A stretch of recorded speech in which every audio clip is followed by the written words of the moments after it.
예수님께서 갈릴리 복음 역사를 합니다. 갈릴리에서 이제 복음 역사를 하는데 나중에 나사렛에서 배척을 당하는 사건이 일어납니다. 이 사탄이 마귀가 예수님에게 세 가지 시험을 했죠. 빵 시험합니다. 주님이 세 가지 시험도 우리도 거칩니다. 스쳐가듯이 우리가 그 예방 접종을 하면은 그 질병이 들어오더라도 그냥 스쳐 지나가죠. 그 접종한 그 보균 때문에 몸에 그렇게 고통을 주지 않고 이렇게 넘어갑니다. 우리가 사람마다 다르지만은요, 그 강도가 심하냐 약하냐에 따라서 아니면 걱정이라도 하고 지나가도록 하지 그냥은 안 넘어갑니다. 인간이 살아가는데 제일 중요한 것이 빵 시험입니다.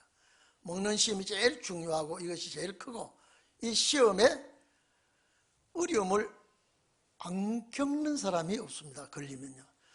그래서 첫째 아담은 먹는 시험에 딱 걸려버렸습니다.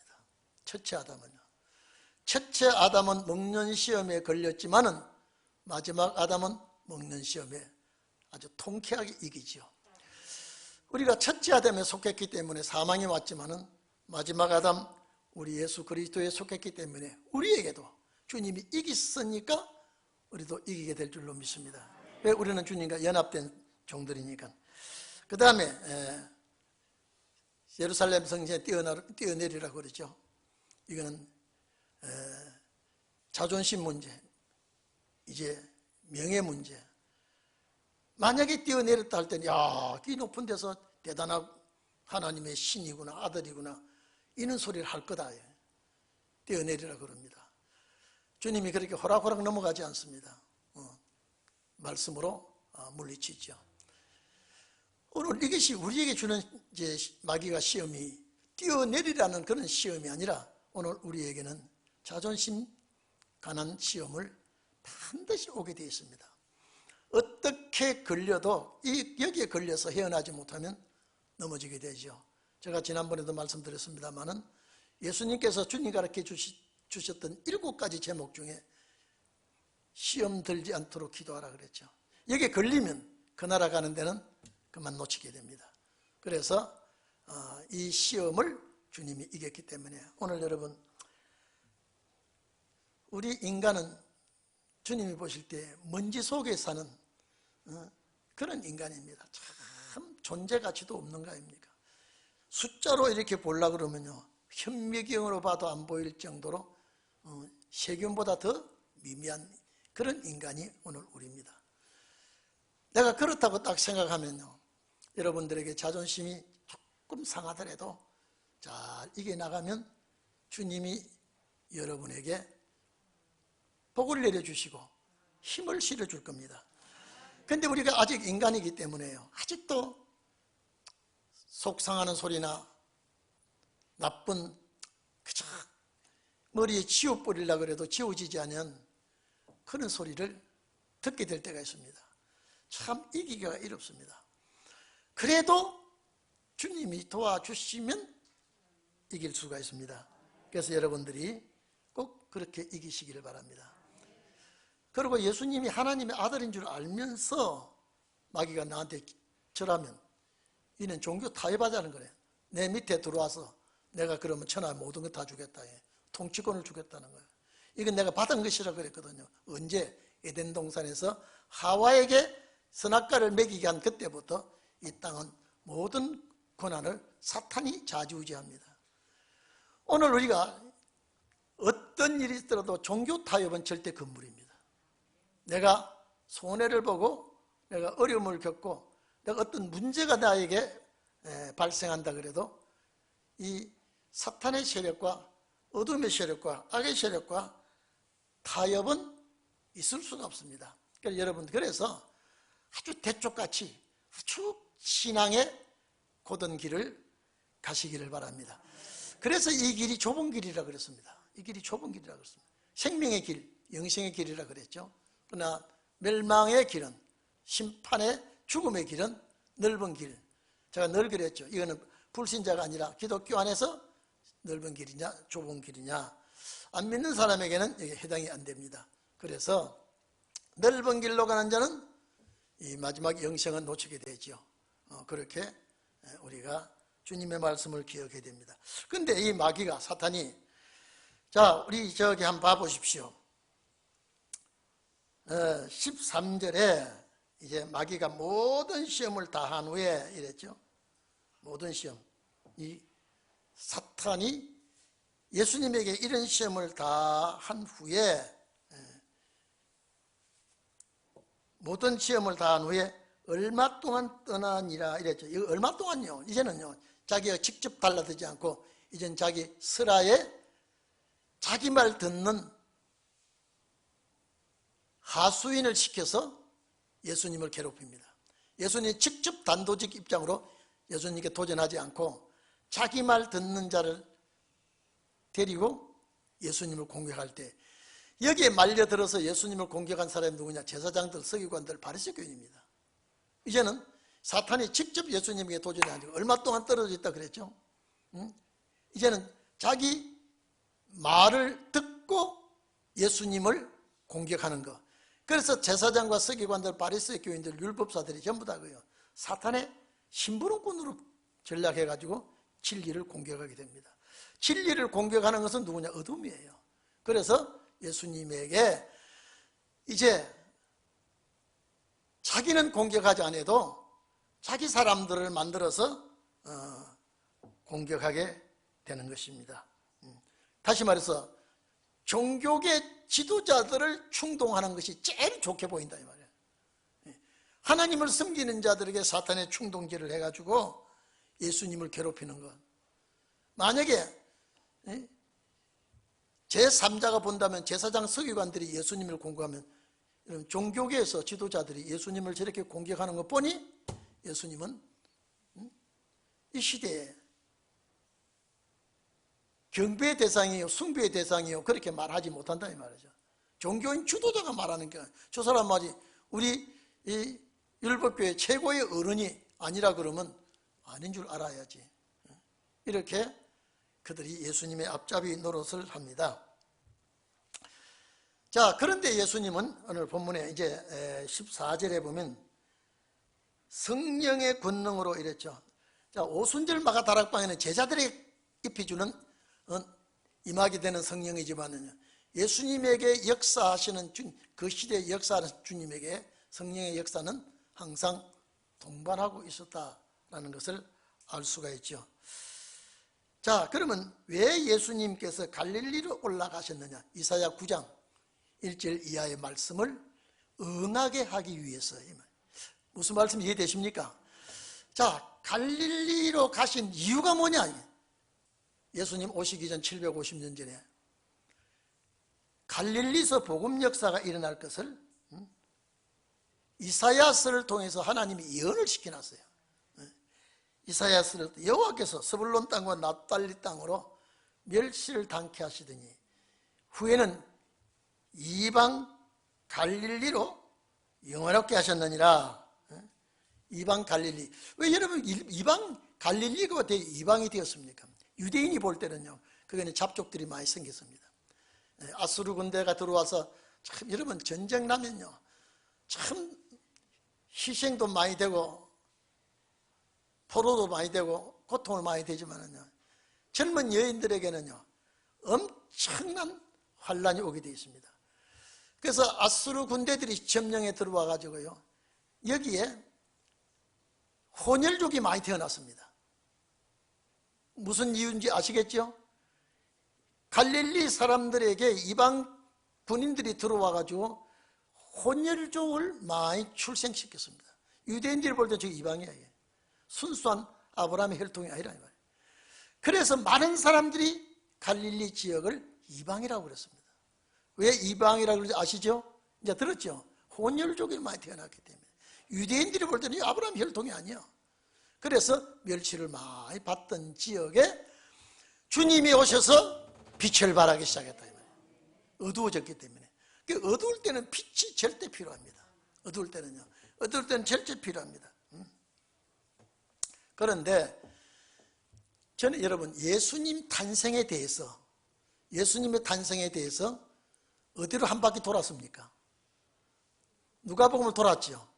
마태복음 공부할 때, 또 누가복음 공부할 때 마태복음을 둘러와야 되고, 또 마태복음 공부할 때 누가복음은 주님의 출생과 이걸 딱 연결시키니까 예수님이 출생 후에 할례를 행하고, 그 다음에 또 40일 지나서 제사장에게 보이로 가난하기 때문에 산비둘기 2마리를 가지고 제사 지나고 그랬죠.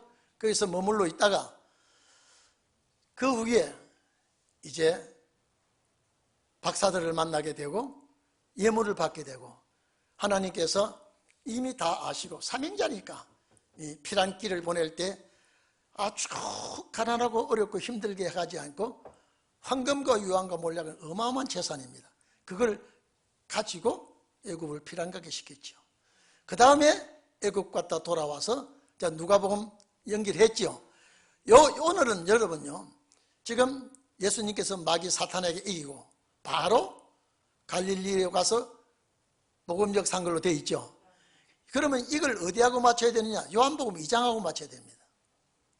왜 요한복음 2장하고 맞춰야 되는 것이, 요한복음 2장 1절에 보면 가나 혼인잔치가 있습니다.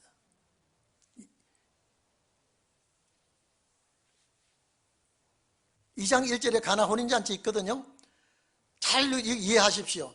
가나 혼인잔치하고 혼인잔치 때 그것이 주님이 보여준 목적이 뭐냐?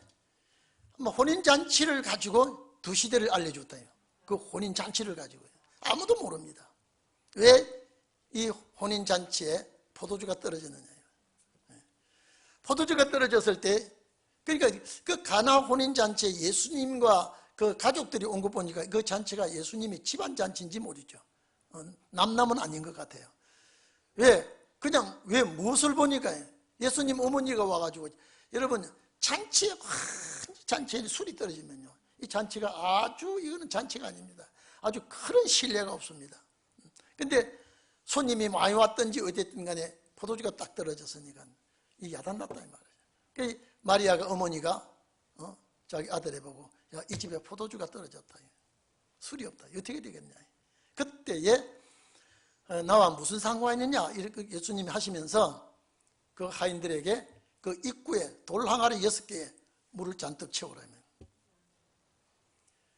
그리고 연회장에 갖다 주라. 연회장에게 그 항아리에 물을 갖다 주니 연회장이 맛보고, 보통 잔치집에 최고 좋은 술이 나와서 술이 취하면요, 술 맛을 몰라요. 취해가지고 건들거린다고요.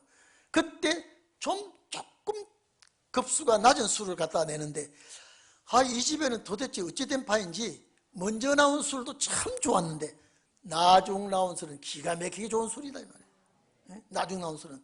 그러면 술이 떨어질 무렵에 잔치집에 온 사람은 두 가지 맛을 볼 수 있어요. 이 맛보다 술이 없어. 근데 나중 딱 나온 술은 이거 기가 막힌 술이야. 왜 그걸 그렇게 보여주냐, 이 잔치집에서. 그 사람들은 전혀 모릅니다.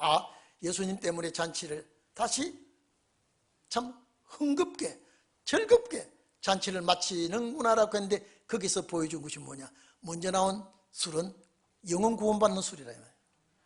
근데 그 포도주가 떨어질 적에 나오는 술은, 이거는 포도주가 아니라 물술이에요. 물로 가지고 만든 술이에요. 연회장에 갖다 주니까 연회장은 전혀 몰라. 도대체 이게 무슨 술이, 이 포도주가 이렇게 좋은 포도주가 나와서. 근데 다 몰라도 물돈 하인들은 안다. 그 돌 항아리 6개 물이 다 차면, 그 술이 다 되면 6,000년 동안 먹을 술이에요. 왜 그러느냐, 이제 그 술로 이제 전체 잔치를 해야 되는데, 여러분 생각해 보십시오. 영혼 구원받는 포도주는 참 좋아요. 아주 그것 때문에 죄악 벗은 우리 영혼은 기뻐 뛰며 주를 보겠네. 참 죽어도 충성하겠네. 순교자들이 너무 이 포도주가 좋아서 죽음을 두려워하지 않고 순교했습니다. 그런데 나중 나온 이 술은 기가 막힌 술이에요. 지금 맛을 쫙 보니까 죽지 않고 영생하는 술이에요. 이걸 보여준 거예요. 여러분 이해됩니까? 다른 목사들이 무슨 소리도 이걸 증명해 주지 않으면 이 잔치에 대한 포도주에 대한 흥미가 없습니다. 두 가지 술이에요. 반드시 두 가지 술이 마지막에 나오는 술이 그렇습니다. 그런데 그 잔치를 하고 예수님 나와서 어디를 가느냐? 바로 예루살렘 성전을 갑니다. 13절 이하에 가니까요. 그때 예수님 딱 보니까 성전에 제사는 신본주의 제사는 드리지 아니하고, 자, 양 팔고 소 팔고 비둘기 팔고 돈 바꾸고, 성전 안에서 지금 뭐 돈 소리가 막 지글지글하게 막 저랑저랑 돈 소리가 나고 있어요. 예수님 뒤집 없습니다. 제가 그랬죠. 소는 가축 중에 최고 큰 비싼 소요, 최고로 치는 동물 소는 하나님을 팔아먹고 돌에 헌금을 착취하고, 양은 예수 그리스도 예수님을 팔아서 착취하고, 비둘기는 성령을 미끼로 팔아서 착취하고, 그 다음에 돈 바꾼 거는 이제 돈을 가지고 직분을 사고, 이런 엉터리 같은 일을 하고 있으니까 성전 뒤집어 엎었다 이 말이에요.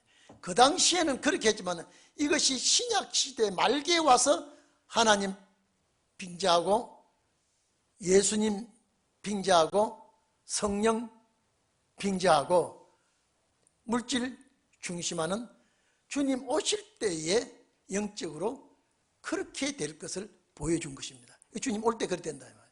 그러니까 돈은 은행이나 슈퍼마켓에서 돈 소리가 나야지 교회는 절대 돈 소리가 안 나는데, 예루살렘 거리에 성전에 가보면 돈 소리가 많이 난다. 그리고 양 팔고 소 팔고 하는 데는 시장에서 아무리 좋은 양을 소를 가져와도 금인이 안 지켰으면 이거는 제물이 안 돼. 금인을 찍은 양이나 소는요, 시중에서 파는 양소보다 30배나 더 비싸요. 그러니까 제사를 드리려면 울며 겨자 먹기 식으로 반드시 금인 찍힌 양을 사야 되니까 이거는 폭리를 봐야 돼. 보통 폭리가 아니야. 보통 이 교회에서 나쁜 짓 하는 게 아니라 말이에요. 그래서 뒤집어 엎어버렸습니다. 전에도 말씀드렸죠. 예루살렘 성전에 헌금함이 30몇 개나 있어요.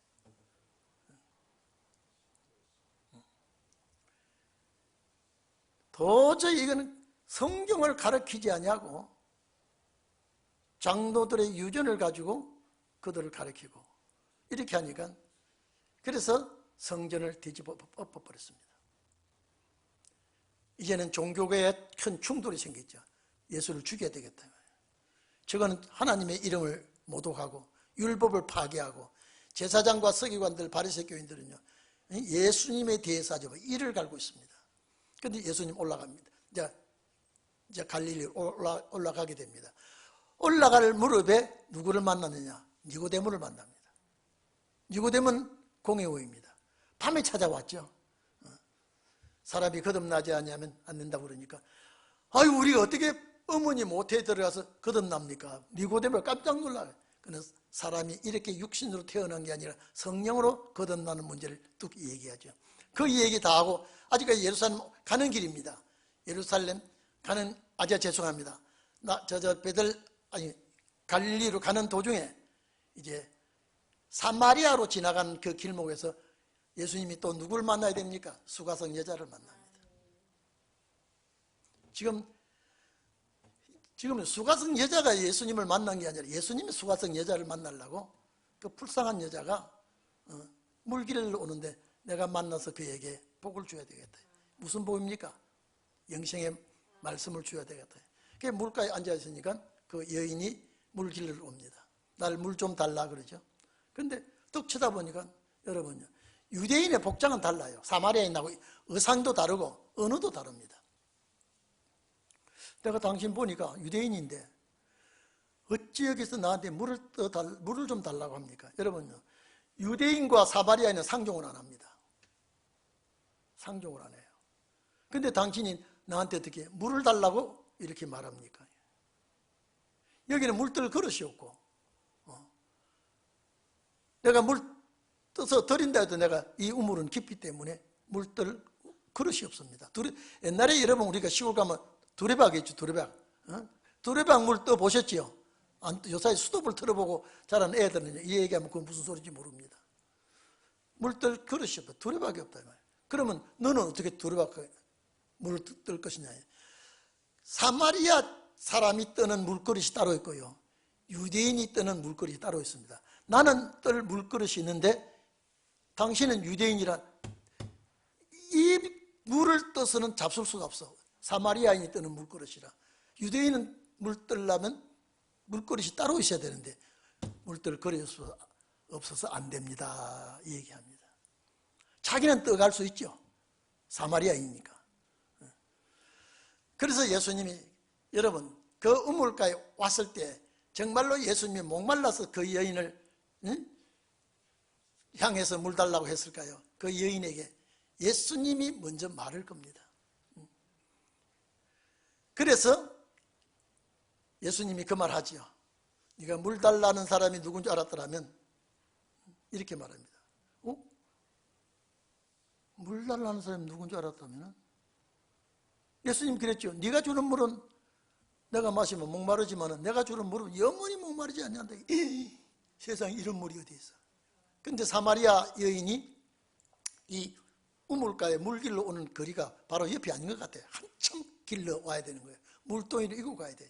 물로 길러면 굉장히 시간이 좀 물고, 물 길른 우물과 자기 집하고 거리가 있는 것 같아요. 내가 여기 물 길러 오면은 이렇게 시간이 걸리고 어려운데 그 물 나 좀 주면 내가 영원히 목마르지 않는 물, 그거 내가 처음 듣는 소리인데 그 물 나 좀 주면 내가 이 물길을 오지 않게 해달라. 이게 지금요, 우리에게 주님, 성경은 전부 다 그 당시에 배경을 하지만은 목적은 다 마지막 종들에게 해당되는 겁니다. 그 물 좀 달라고 하니까 네 남편 데려오란다. 내가 물 줄 텐데, 내가 영원히 목마르지 않는 내가 물을 너한테 줄 텐데 너희 남편 데려오라니까.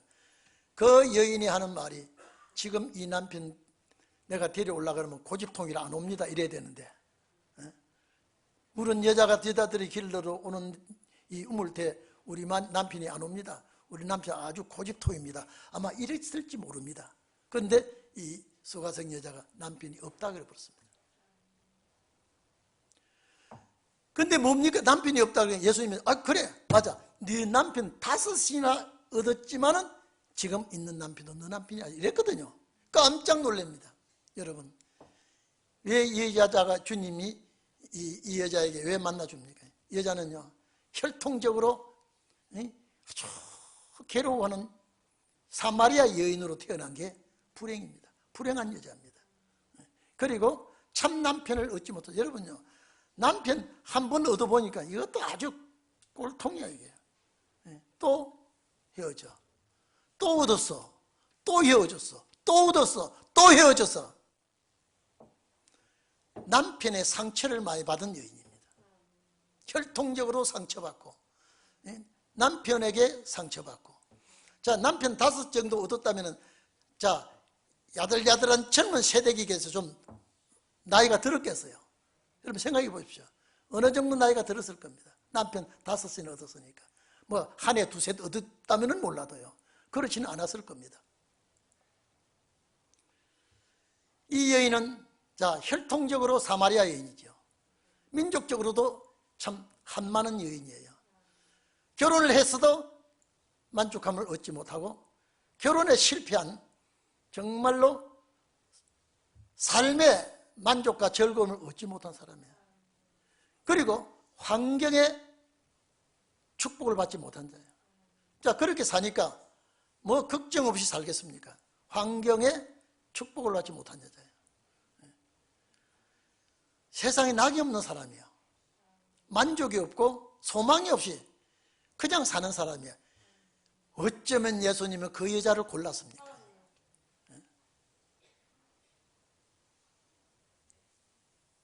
제자들은 거기에 같이 동석하지 않지 않고 1대1로 만납니다. 왜?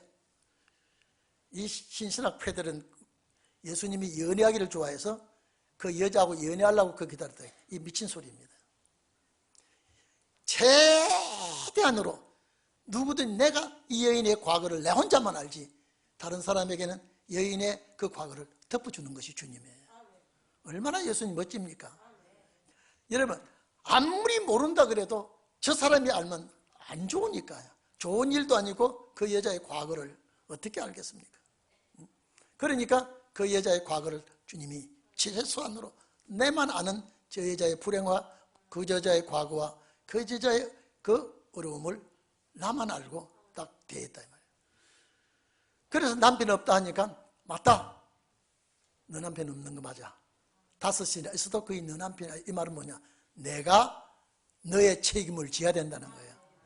세상 남편을 아무리 얻어봐도 예수 그리스도만큼 만족한 신랑 될 사람이 없다는 거예요. 자, 그래서 거기서 여러분요, 이제 물길로 와가지고 예수님도 물 얻어 잡수지도 못하고 그 여인도 물 기지도 못하고 메시아를 나는 기다리고 있는데 예수님이 자기가 메시아인 것을 딱 얘기해 줍니다. 그러니까 물돈에 집어 던지고 동네 들어가가지고 내가 메시아를 만났다. 예수님을 증거하는 그 입술을 가지고 예수님의 메시아라는 걸 증거했습니다. 자기가 메시아를 기다리는 사람이에요. 자기가요. 그러고 이제 올라갔습니다. 이해됩니까? 그리고 갈릴리 복음 역사가 시작되는 거예요. 그러니까 여러분들이 그렇게 아시면 되겠습니다. 그래서 이제 14절로 이제 다시 한 바퀴 돌았죠? 한 바퀴 돌았죠? 이제 갈릴리 돌아왔습니다.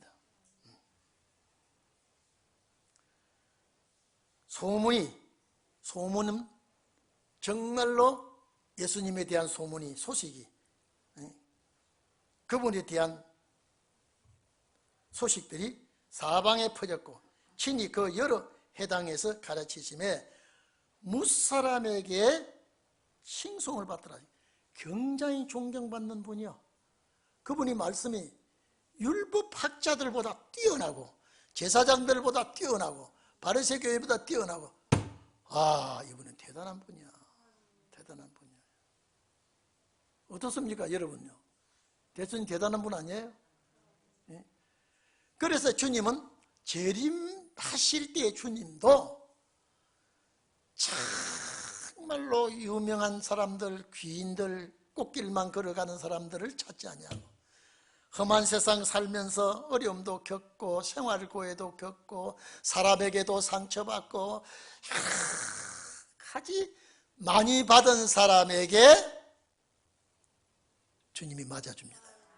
이해됩니까? 따라합시다. 주님 상처 좀 많이 좀 주십시오. 따라합시다. 상처 안 받고 욕 안 먹고 존경받고 대접받고 주님 맞이하게 주시옵소서. 이것도 아까도 아멘 안 하기 때문에 여기도 아멘 못하네요. 인간은요 선잔을 받으면 괴롭습니다. 어렵습니다. 제가 지난번에도 수가성 여자에 대해서 말했지만요, 수가성 여자는 하나인들 만족함을 얻지 못한 여인이에요. 하나인들요. 내 젊음을 맡아줄 사람을 결혼했더니 전부 다 이거는 나를 아주 치지고 볶고 나를 달달 볶고 나를 괴롭힌 사람들이라. 이 여인이 이제 더는 이제는 싫다고 할 사람이에요. 그런 사람을 주님이 맞아주니 얼마나 고맙습니까? 얼마나 감사합니까? 이런 자의 주님입니다. 그래서 세상 끝날에도 여러분요, 유명한 자가 있어요. 기가 막힌 사람이 유명한 자가 있지만은 그런 사람들은 적고 험한 세상 살아가면서 깎이고 닳고 짓밟히고 상처받고 이렇게 한많은 세상을 살아간 사람에게는요, 앞으로 신원의 말씀 딱 던지면 딱 무릎 낚아챕니다. 이게구나. 내가 이런 시련, 이런 연단, 이런 고난 받은 것이 여기 때문이구나, 이것 때문이구나, 이렇게 느껴지게 됩니다. 아멘입니까? 우리는 반드시 그 나라 가야 됩니다. 어쨌든 여러분요, 우리는 그 나라 가기 위해서 애를 써야 됩니다. 자, 그러면 16절에 예수께서 그 자라나신 곳 나사렛에 이르사, 여러분요 16절 이하에 보면요, 이제 나사렛에서 일어난 사건이 있는데 나중에 여기서 핍박을 받게 됩니다. 자, 나사렛에 왔죠. 나사렛에 안식일에 자기 규례대로 회당에 들어가서 성경을 읽으려고 서심해 선지자 이사야의 글을 드리거늘 책을 펴사 이렇게 기록된 데를 찾으시니 곧 성령이 내게 임하소서니 이는 그가 가난한 자에게 복음을 전하게 하시려고 내게 기름을 부으사 나를 보내사 포로된 자를 자에게 자유를, 눈먼 자에게 다시 보게 함을 전파하며 눌린 자를 자유케 되며. 이스라엘 백성들은 여기에요. 눌린 자, 이거는 우리 선조들이 애굽에 피란 가서 고생해가 눌리고 그렇게 고통당했는데 해방 하나님이 시켜줘서 나왔고, 또 바벨론에 또 이렇게 짓밟히고 눌려서 해방되어 나왔고, 우리 로마 제국에 또 눌리는데 아마 눌린 자에게 자유 주는 이런 역사가 있을 것이라 했는데, 주님은 그런 눌린 자가 아니라 죄악에 눌려서, 죄짐에 눌려서 고통받는 자에게 자유를 주신다는 말씀을 하셨습니다. 자, 여기서 제가 이제 왜 흑판을 가져오라고 했냐면요, 여러분요, 여기 그림을 그래도 그려야 됩니다. 제가 내려갈게요.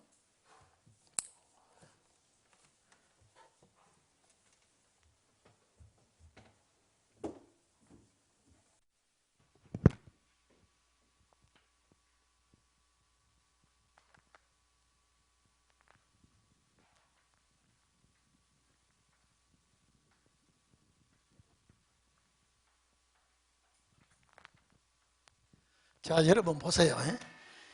자, 이사야를 찾으니 그랬죠. 자, 여러분 17절 보십시오. 선지자 이사야의 글을 드리거늘. 자, 여러분 이러 좀 보세요. 자, 그러면 우리가 이 말씀을 보면요, 야, 내가 이 시대에 태어난 것이 감사하구나. 내가 이 시대에 이 말씀이 이건 내 말씀이라고 꽉 도장을 찍어야 돼요. 자, 예수님께서 회당에 딱 들어가니까 책을 읽으시려고 하니까 이사야의 책을 드리거늘 이랬죠. 이사야의 책을.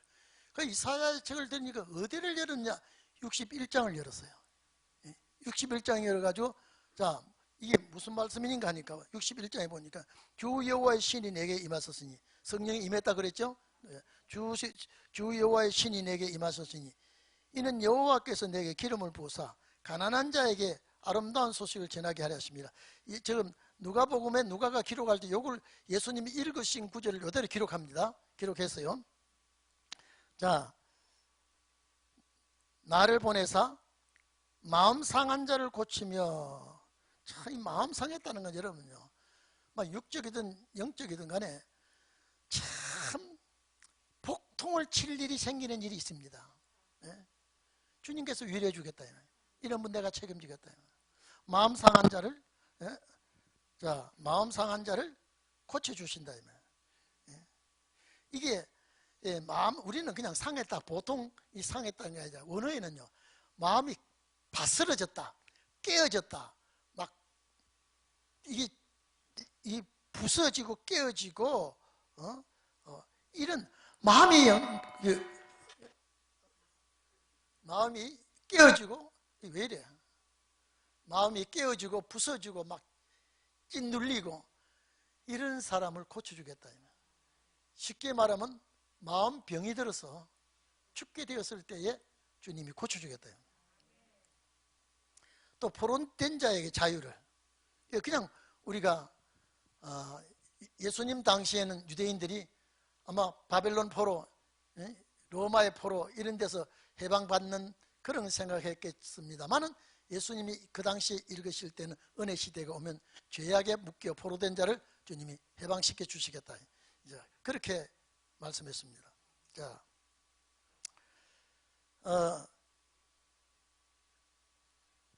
포로된 자에게 자유를, 갇힌 자에게 노임을 전파하며 여호와의 은혜의 해와, 야 여기 봅니다 이제.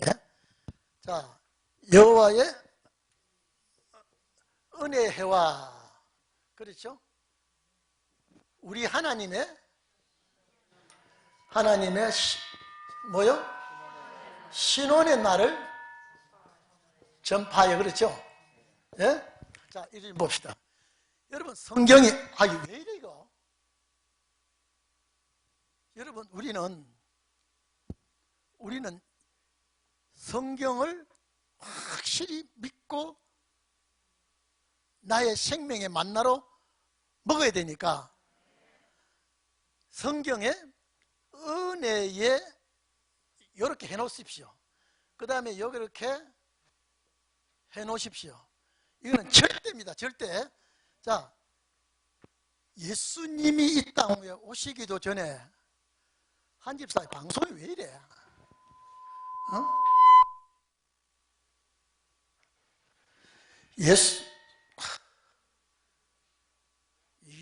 이게 이날까지 이런 일이 없었는데 내가 내려와서 이거 봐요. 참 이게 왜 이렇게 되는지 모르겠네. 자, 보세요. 예수님께서 오셔서 은혜의 해를 전하게 하려 하심이라 하고 책을 덮어서 주었습니다. 왜 그랬을까? 아무도 몰라요. 왜 이 책을 덮었을까? 아니, 읽으시면 우리가 이체적으로 생각해도 읽으시면 2절을 다 읽어버려야 되죠. 그래야 안 그래요? 다 읽어야 되는데 2절을 읽다가 은혜해 딱 오니까 스톱하고 은혜를 전하게 하려 함이라고 책을 덮어주어 버렸습니다. 이상하지 않아요?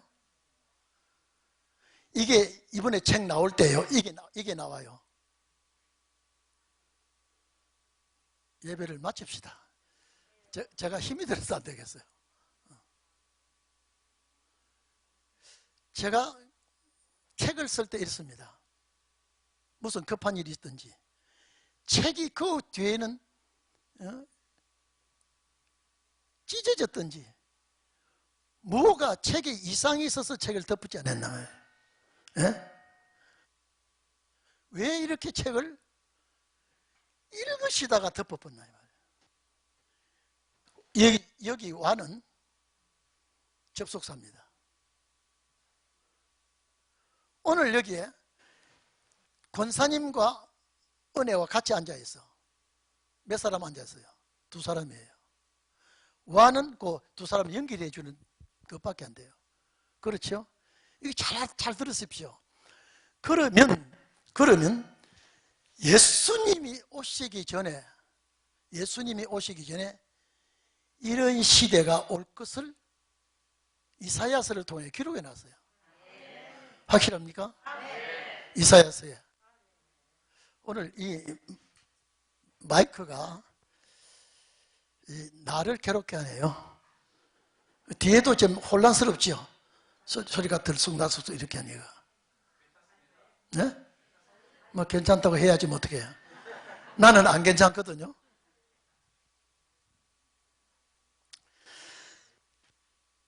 예수님의 오신 목적은, 초림에 오신 목적은 은혜의 역사 때문에 오신 거예요.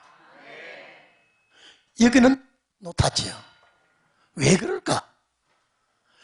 저는 이걸 딱 그래, 하나님, 내가 어느 위치에서 복음을 전해야 될지, 여기서 결판이 나는구나. 여기서 결판이 나는 거예요. 자, 그러니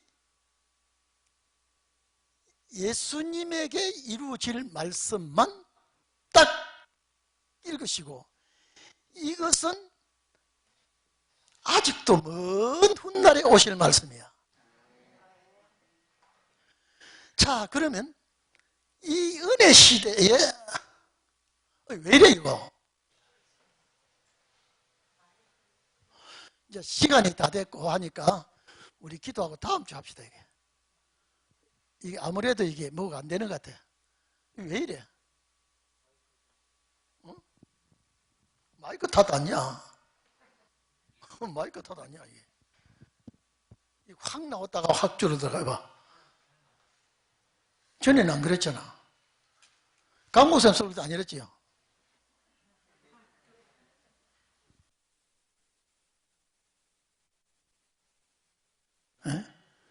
이걸 못하게 하나 봐요. 자, 이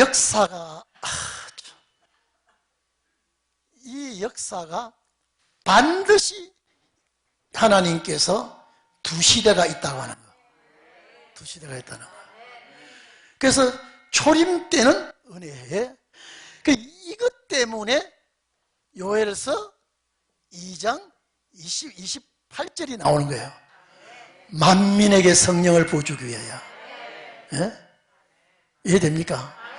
그러면 여기에서 이제 만민에게 성령 부어주기 위해서 오면 여기에서 이제 어부들이 차출이 됩니다. 어부들이 예수님께 부름을 입고 이 시대의 일꾼이 됩니다. 예수님께서 부활하시고 떠나시면서 온 천하에 다니면서 복음을 전가하라 그랬죠. 온 천하에 다니면서. 그러니까 이 시대에 딱 들어맞는 말씀 외에 이 시대는 손을 대지 않도록 두었다면 왜 그럴까? 저는 이걸 딱 깨달아지고 정말로 두 시대의 사명이 있구나. 이 두 시대의 사명을 가지고 주님이 사복음서를 기록할 때 좋은 고기와 나쁜 고기, 기름 준비 한 처녀와 안 한 처녀, 5달란트, 2달란트 받은 자와 1달란트 받은 자. 이해됩니까? 이 두 시대를 주님이 집중적으로 강의한 것이, 그래서 사복음서를 풀려고 하면 두 시대를 모르면 풀리질 않습니다. 풀리질 않습니다. 그렇죠? 이렇게 되어 있습니다. 이렇게요. 그래서 제가 오늘 집에서도요, 오늘 저녁에 좀 많이 왔으면 좋겠다. 많이 왔으면 좋겠다. 그래야 사명을 아니까요. 사명을 아니까. 이것도 좋고 저것도 좋고가 아니라, 맞구나 이게. 그러면 여기서도 사람을 불러서 성령 부어서 역사했는데, 이 시대가 와도 하나님이 나타나지 아니하고 사람을 불러 역사한다 이 말이에요. 예? 사람을 불러 역사. 여기서도 요엘서 2장 29절 성령을 또 부어주게 되어 있다. 얼마나 정확합니까? 이게 내 머리에 확 박혀버려야 돼요. 이것이요. 자, 그럼 우리는 어디에 속한 자로서 이 땅 위에 참 마이크가 참 문제네요. 이러면 지방에서 듣는 분들이 어떻게 들리지나 모르겠네요. 지방에서 듣는 분들이요. 왕 이러다가 또 작게 나갔다 크게 나갔다 하니까 참 우리 위치가 중요하지 않아요? 정말로 중요합니다. 그런데 여기 사람들은 주님 앞에 부름을 받을 때에 사람을 낚는 어부가 되게 하겠다 불러가지고 3년 동안 교육을 시켰는데 이 제자들이 어려워서 못 알아들어. 제자들이 그랬죠. 심히 어렵다 그랬죠. 여러분 어려워요 안 어려워요? 내 말씀은 안 어렵다. 내 말씀이 될 때는. 여러분 봐보십시오. 부부간에 대화하면요, 애들이 안 들을 말은 좀 어렵게 얘기합니다. 제가 중국 갔더니요, 집회하는 도중에 한국말 하는 사람이 내가 못 알아들었게 할 말은 지들끼리 막 중국말로 촤촤 떠들어요. 그리고 내가 알아들어도 될 말은 또 하고요. 또 지들끼리 찾아요. 야, 무슨 소리냐 이게. 네 목사님 몰라도 돼요. 그래. 오늘 우리가 지금요, 이 두 시대가 얼마나 정확하게 지금 갈라지는데, 그래서 성령을 여기다가 입혀 주었으니 딱 끝까지 증인이 듣고 본 그대로 그게 정인이에요. 이들이 뭐 예수님 죽은 거, 부활하신 거, 성천하신 거 증거라 그러니까 이들이 예수님 죽으신 거, 부활하신 거, 성천하신 거 이래서 정인으로 나오게 된 거예요. 정인은요. 그래서 이제 제일 중요한 거는 그 뒤에 신운의 날을 전파하게 하려면, 그렇죠? 그러면 두 개가 전파가 돼야 된다 그래요. 두 개. 그 두 개가 전파되려면 하나는 은혜의 전파가 있고 하나는 신운의 날을 전파했다. 얼마나 확실합니까? 그러면 반드시 여기도 사람을 부르게 돼 있는데, 사람을 쓰게 돼 있는데, 따라합시다. 주님, 서실 바에는 나 좀 서주세요. 나 눈칫밥 많이 먹었습니다. 나 참 재미있게 사는 역사가 없습니다. 자, 이새저새 먹새, 전 이치 저치 눈치, 참 신랑을 쳐다봐도 걱정, 자식을 쳐다봐도 걱정, 남편을 쳐다봐도 걱정. 다 여기는요 근심 걱정이 태산같이 쌓이는 세상이야. 걱정 없이 지금까지 지내온 분 아무도 없죠. 예? 아무도 없죠. 여러분이 하나님 앞에 훈련을 받고 있습니다. 훈련을 받고 있습니다. 자, 그래서 제가 시간이 많으니까 지금 이거하고 또 연관을 시켜야 될 것이 또 나오는데, 이사야 49장 8절 상반절과 8절 하반절을 가지고 고린도후서 2장에 사도 바울이 딱 표시돼 가지고 나옵니다. 예? 이해됩니까? 자, 이렇게까지 두 시대를 우리에게 말해준다. 제가 전라도 어딥니까? 저기 조동가대가 집회할 때요. 이거 얘기하니까, 목사님, 신운이란 말이 어디 나옵니까? 신운이. 제가 다 찾아주세요. 다 찾아주세요. 성경에 신운이란 말이 참 많습니다. 그걸 이번에 책 나오는데 그거 다 넣어놨어요. 원어까지 넣어놨습니다. 그래서 은혜 시대 때 사람들은 이걸 몰라도 예수 증인들의 말만 듣고 죽었다가 살았다가 부활했다가 우리를 구속해 주시, 이것만 믿으면 이거 알 필요 없어요. 그러나 신운의 날의 정도는 알아야 돼요. 얼마나 중요한지 몰라. 은혜야 알 수, 신혜야 알 수 있어. 이제 두 시대에 너 신랑한테 자세히 얘기해 주라. 자, 그러니 지금 은혜 시대 사람들이 은혜해와 신혼의 날, 여러분 은혜해와 신혼의 날, 요 와는 접촉사라고 그랬죠. 접속사. 그러면 이 둘을 전해야 주님이 오신다고 했는데, 그래서 여기에 하나님의 신혼은 심판의 복음이에요. 원수 갚는다는 소리거든. 신혼이란 뜻이요.